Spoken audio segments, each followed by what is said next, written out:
the 2018 Atlanta Press Club Loudermilk Young Debate Series, brought to you from the studios of Georgia Public Broadcasting.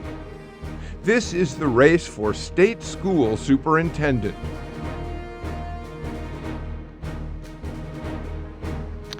Welcome everyone, I'm Dale Russell, Senior Investigative Reporter for Fox 5 News, and you're watching the Atlanta Press Club Loudermilk Young Debate Series, originating from the studios of Georgia Public Broadcasting right here in Atlanta.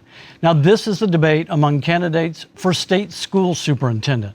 And let's meet those candidates, and we're going to bring them to you in alphabetical order. Otha Thornton is a Democrat and the principal consultant at Thornton Consulting Group. His opponent, Richard Woods, a Republican, and he's the current State School Superintendent right here in Georgia. Now let's meet our esteemed panelists. Martha Dalton covers education for WABE 90.1 FM. And Eric Sturgis covers education for the Atlanta Journal-Constitution and has for a good while. Now let's get started. For rules on today's debate, please visit the Atlanta Press Club website, atlantapressclub.org. Also, we want to bring up, to start this debate, each candidate will be asked one question. Martha Dalton gets the first question for Richard Woods. Mr. Woods, you're wrapping up your first term as State School Superintendent. It's been busy, and I'm sure I won't get the full list of things that you've dealt with in here, but you have dealt with school turnaround legislation. You've also helped shape Georgia's education plan under the Every Student Succeeds Act, the federal education law. I'm curious, and feel free to add to the list, but I'm curious what a second term would look like for you. What do you anticipate dealing with in a second term? Well, second term, we would continue to build upon the success we've had, looking at an all-time high for a graduation rate, providing our kids opportunities with STEM education, but also ensuring that these are not just momentary lapses of time where we see the success. It has to be one in which continues to build. We'll look at supporting our teachers, again, hopefully with a substantial pay raise, providing them with a safe environment, continuing for even our children with a safe environment as well, building on things such as wraparound services and looking at ways in which we can support the mental aspect of our children, but also looking at where we are going, academically. I think it is trying to make sure that we do not limit our kids to just a four-year university, but also building on the success, such as dual enrollment, which we're seeing at an all-time high right now, to expand opportunities for our children in that area. Technical college, military, just really making sure that our kids are ready for life. Thank you, Mr. Woods. And Eric, you now have a question for Otha Thornton. Mr. Thornton, school safety has been a big issue, and Superintendent Woods has said that allowing teachers to carry firearms in the classroom is an issue that should be decided on the local level. Do you agree with that position? And if not, could you explain why? No, I do not. I do not agree with arming teachers. In carrying this out, our teachers should be allowed to teach, and we can, again, with wraparound services, we can make a difference in mitigating some of the items that we have in our schools and improve our safety. The unfortunate thing with my opponent is he just started wraparound services in August. Imagine the years that we've wasted in not providing those services and causing, violence to increase in our schools and not addressing the mental and social and emotional needs of our students. So it's going to be critical that we currently have 3 counties that have voted to arm teachers. And again, it's a bad idea. And one of the things as state school superintendent, as a leader, one of the things that a leader do is you talk to those school systems, which has local control in the process, and say, look, the arming teachers is not the correct way to go with our systems. Thank you, Mr. Thornton. And that concludes the first portion of the debate. The candidates now have a chance to question each other, and each candidate will have 30 seconds to ask the question, 60 seconds to respond, and 30 seconds for rebuttal. Now, by random selection, Otha Thornton, you may ask the first question. One of the items that my opponent talks about is a child-centered curriculum, a child-centered focus in the program. The Title I program in Georgia, which is a federal program, is used to help the least of these. We are currently in court right now defending our use of Title I funds for the state of Georgia. how can you say you're defending the least of these, and we have a Title I system in court to help our children out? Well, the Title I system, as far as a court battle is concerned, actually deals with restricting our ability to use Title I funds. This was brought by litigation by an individual that formerly used to work within the department and really saw Title I as a very compliant organization and mindset. But what we have done is we've created a Title I pilot, which is expanding the use of our funds. Again, one of the ways which we do this and for our students as well is to provide wraparound services. We talked about, whereas my opponent mentioned that we have been late on this, but actually we've been very proactive. By using Title I funds, we're giving our local schools the flexibility to make decisions that are best for their kids, to use them after school programs to support them either academically or in the nutrition area, also in mental health services. So to my opponent, we've actually been very, very straightforward with that and doing great things across the board as we use our Title I funds. Mr. Thornton, rebuttal? Well, when you have a professional career Title I director that has worked for the department for a couple of decades, to step down, resign in lieu of doing something that's in violation of the law, I think that's something to look at. Also, with that being said, when you have lobbyists helping write legislation to siphon money off of Title I programs, that is just not acceptable for our state with the poverty that we have. And Mr. Woods, it's now your turn to ask a question of Mr. Thornton. Okay. You tout your national experience with the support of past U.S. Secretary of Education Arne Duncan, Common Core, Race to the Top, and national testing. Why do you believe these are the best things for Georgia education? Thank you, sir. As a national, this is what leaders do. As a leader, I've worked with Republican and Democratic administrations throughout my 2 decades in focus. Secretary Duncan endorsed me based upon my work with rural schools and rural policy in our nation, and also with special needs. So I think this is important.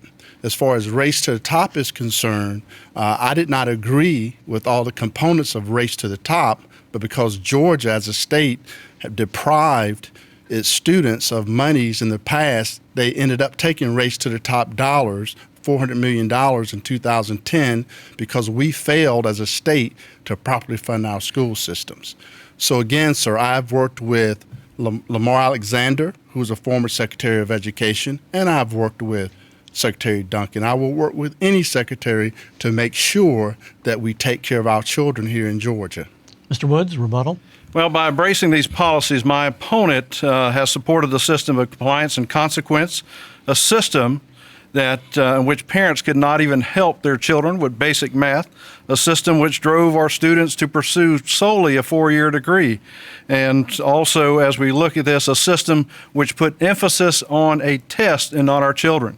And this is a big difference. Seeing things through the eyes of a teacher has allowed me to know that by accepting whether it's Common Core or following Washington, then we had to make a difference, and we've stepped in and making sure that we're focusing on our children. Thank you very much, and that concludes our second round of questioning. And for those just joining us, this is the debate between candidates for State School Superintendent. Now, we'll now go back to our panel to ask questions to the candidate of his or her choice until we run out of time. Now, just as a point of moderator privilege, if you will, I may also ask questions of the candidates, and we'll determine when a rebuttal is appropriate. And Eric Sturgis is going to have the first question, but I'd like to, before you start, Eric, I'd like to ask Mr. Woods about the question that you asked of arming school teachers. Good idea?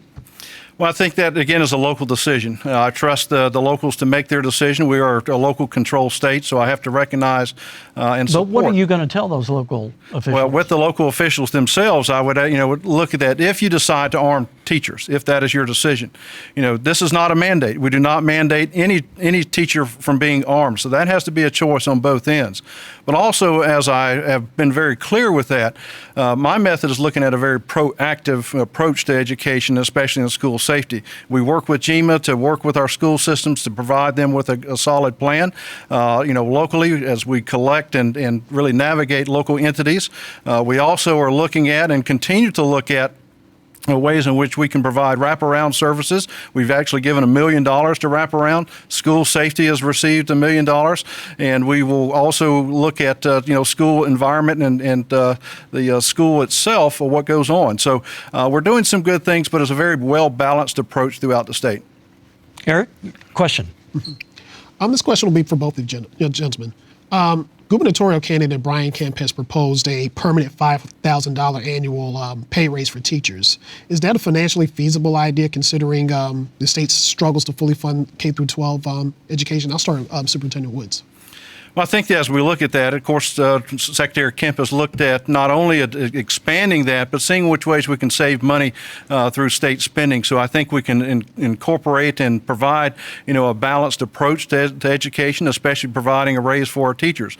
But one of the things I've looked at as we consider everything's on the table, perhaps it would also mean a way in which we can look at the front end, making education and the profession of teaching to be a high demand area in which we can forgive loan debt on that area, so that would provide our teachers with support on the front end, but also looking at ways in which we can maybe add steps to our teachers. Again, right now there's a cap at year 21 as we look at teacher pay, and by increasing the steps, then we could provide that motivation on the back end. One of the ways in which I think we need to look is our health care as well, to see what we can do in which we can save money on that. So many different ways in which we can address savings. Mr. Thornton? Sir, I think it's feasible. And I often say if we can find $1 billion to offer a corporation to relocate to the state of Georgia, we can find $200 to $300 million to compensate our teachers better. I think it is critical when we're losing 44% of our teachers before they reach their 5-year mark. So again, student loan forgiveness is a option I think we should explore, and also potential housing subsidies. So there are items that we can do. The money's here in Georgia. We're number one for doing business. We have a lot of businesses here doing very well. So I think in our education field, we can definitely make a difference with doing that increase for teachers, compensation, and other means. And Martha Dalton, it's your turn to ask the next question. Mr. Thornton, you've talked a lot about wraparound services. First, if you could be a little bit specific about what services you're talking about, and also how would you offer those at the state level, since we do have locally controlled schools in Georgia? How would you go about implementing wraparound services from where you are at the state level? Okay, ma'am. As a former national PTA president, I've seen wraparound systems around the country. One of the best models was the Harlem Children's Zone, about 100 blocks of schools and wraparound services located in that particular district. Also in Hayward, California. So basically for the wraparound services, we would provide mental services, health services, and family type services to attract the families into the school systems to help support it. But how would you do it from the state level? From the state level, basically getting in the resources. Going to corporations. I'll give you an example. I did some work with foster children around the country. I was able to go to places around the country and get companies to adopt communities and provide resources for foster children in the community. So with wraparound services, the same thing. One of the major responsibilities as state school superintendent is helping find resources for our school districts here in Georgia. So fitting particularly with the school systems and their needs.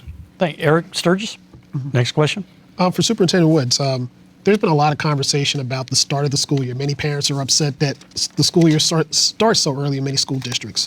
What are your thoughts about starting the school year later, and should the state have a uniform date when the school year should start? Well, again, I do support local control. I think this is something that I've been very consistent on. When you look at, the school year, at the bottom line, we have to have 180 days. And those are 180 days in which we have to arrange in some form or fashion. One of the things we look at when I first started school, when I was in school, everything was after Labor Day. But today, of course, there's a lot of flexibility. We've tried to align with our colleges and, both technical and our university systems. Throughout this school year, any school can actually decide to start after Labor Day, but you have to give up something. Many parents also like their winter break, fall break, Christmas break, Easter break, and so at the end of the day, you have to be able to navigate that. But that's a discussion that we've been dealing with for years, and I expect the locals will do what's best for them. Martha Dalton? Also for both candidates, the high school graduation rate recently reached 81.6%, which is as high as it's been lately. Still, that means there are almost 20% of high schoolers who aren't graduating on time. What do each of you think needs to be done to get those kids who aren't making it across the stage? Well, ma'am, I've actually had some extensive experience in workforce development in school systems. Anne Arundel School District in Maryland. We basically connected the businesses up with the schools based upon the pathway programs, which we do have here in Georgia, to continue to develop those pathways to make sure our kids learn early the opportunities that they have. And again, it's kind of with our graduation rate. Although there was a 2% increase, we're still below the national average. The national average is 84%. And the only reason we went up 2% is because they dropped and relaxed some of the requirements for graduation here in Georgia, and I think that's the wrong answer. We should ensure that we have, strong standards so that our kids can compete nationally and internationally. Well, since taking office, we've actually seen the largest increase in graduation, almost 10%. So it is my expectation, goal, that by 2020 we will be at or exceed the national average. But the things we are doing are proactive. We've looked at reducing the emphasis on testing. Testing was one of the things that limited, I think, our ability to succeed. And so since being on the front end of that, we have seen increases. We've seen increases, and we will continue to look at expanding dual enrollment by giving our kids a future glimpse of what college looks like. I do anticipate that we will continue to see increases throughout the state in the area of graduation rate. One of the things we look at is on the front end, providing our kids with strong literacy. I think reading is the most important thing we do. Georgia recently received $61 million in which we are applying to reading. So it's not only a back end, but also a front end endeavor that we're doing. But I think that one of the things we look at is providing our teachers with the ability to sit down, get to know their students, and build a relationship. So important to making sure we increase day in and day out. Eric Sturgis? This question is for Mr. Thornton. While graduation rates have increased in recent years, proficiency rates on the Georgia milestones have percentages are still a lot lower. And so I was wondering, what do you think is, the problem here between the proficiency rate percentages and the graduation rate percentages, and what can be done to improve the numbers? Well, for one, I think the general public confuses standards versus curriculum.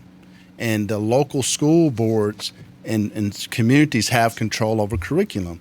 So it's picking the correct curriculum to ensure that our kids are getting what they need as far as education and proficiency. With that being said, at the state department level, what I would do as superintendent is get a curriculum bank established so that we can provide a great curriculum resources for our teachers. And again, it's a local control matter, but again, we will have those resources available to them, which we really don't have that now in the state. Superintendent, can you address Eric's question about that gap between the proficiency and the testing? Okay. Well, when you look at proficiency, how you designate that is it's been very arbitrary. Setting those scores and the proficiency rates is not something we do solely at the Department of Education. It's probably where I've had some degree or disagreement with the Governor's Office of Student Achievement and the State Board. We have a very tough set of standards. We have very tough expectations. When you look across nationally, we have some of the toughest graduation requirements of any state. So I think our standards and our expectations are very high. The way we measure those, I think we need to go back and look at that. Proficiency can be very arbitrary. When you look at other things such as our Lexile scores, those are going up. When you look at our SAT, ACT scores, in which our kids are outperforming the nation in many ways, that's a good sign. Or the number of kids actually taking remedial courses in higher ed is going down as our percentages go up. So my question would be, why are we seeing all these good things, but yet it does not align with what we say proficiency is across the state? Martha Dalton?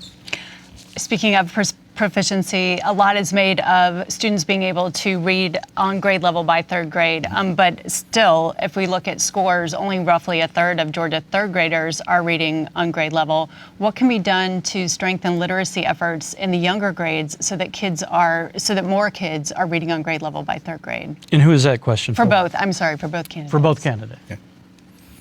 For myself as State School Superintendent, one of the initial hires is that I brought in someone who is a reading expert within the state. That young lady actually supervises our curriculum and learning or teaching and learning team at the Department of Education. We applied and received the highest award for literacy in this nation, with $61 million being received, and we were only one of 11 states that actually received this grant twice. So that was based on the strength of our plan. We are working with pre-K to make sure that we are seeing our kids even before they come into us, that they are ready. So it's not just something we have to do when we catch them, but how can we address those needs on the back end? But when you look at proficiency and what that means across the state, again, largely this is based on the NAEP.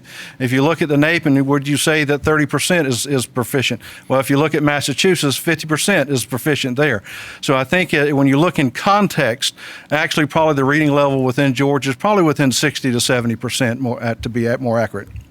Mr. Thornton? I'm sorry, go ahead. You mean that 60 to 70% are reading proficiently? Are proficient, yes, ma'am. When you look at the Lexile scores, which typically is what we base our reading on, when you see that is where we see the more truer aspect of how we measure. When you look at something such as the NAEP, again, that is a bell curve. But what about Georgia milestones? Well, with even milestones is largely based on the NAEP itself. So again, we set up a bell curve for that, and so I think by building on that and making sure that we support the Lexile score methodology, we're getting a much truer score of where we're at.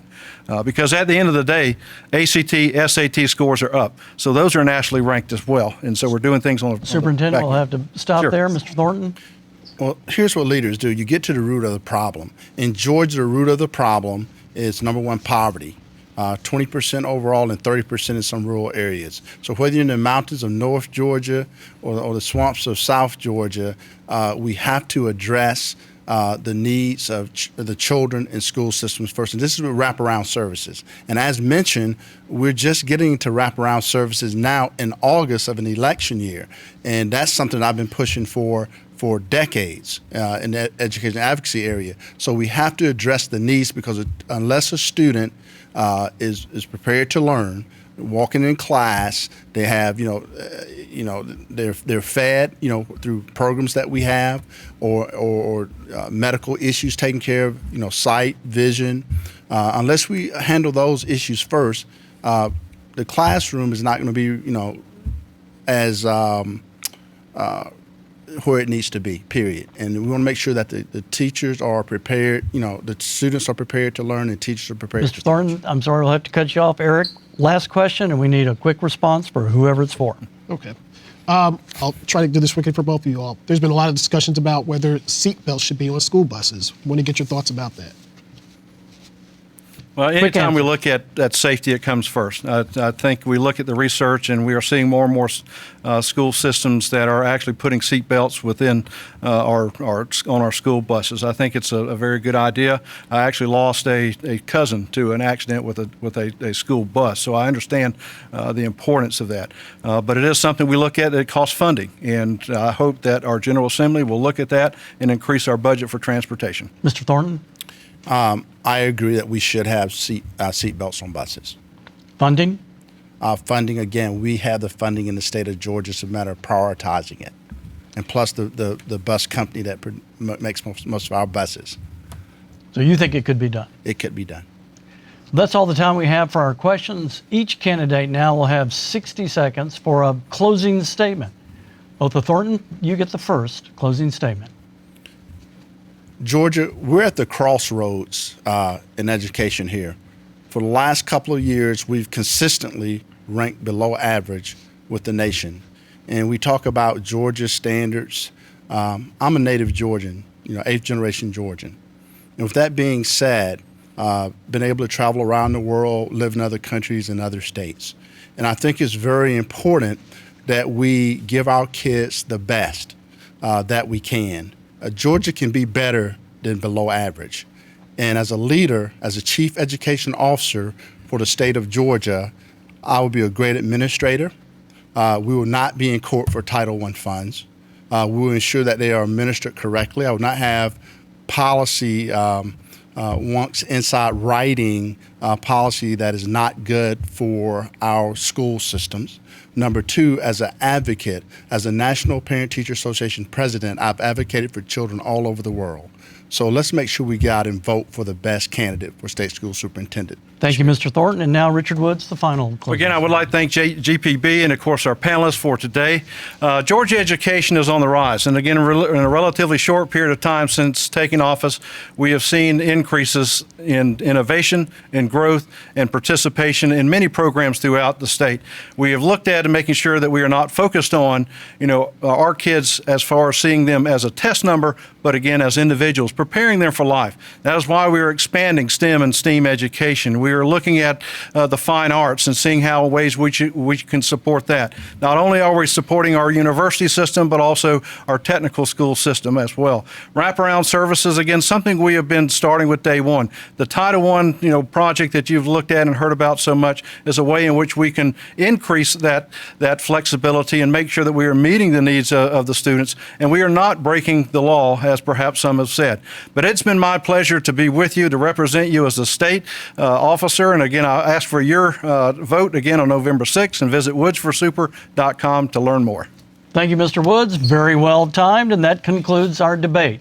Now, we'd like to remind voters that Election Day is Tuesday, November 6th. Early voting begins October 15th, and our thanks to the candidates and to the panel of esteemed journalists. I'd also like to thank the Atlanta Press Club and GPB for arranging today's debate. For and more information on the schedule of this election debates, as you visit atlantapressclub.org. Thank you very much.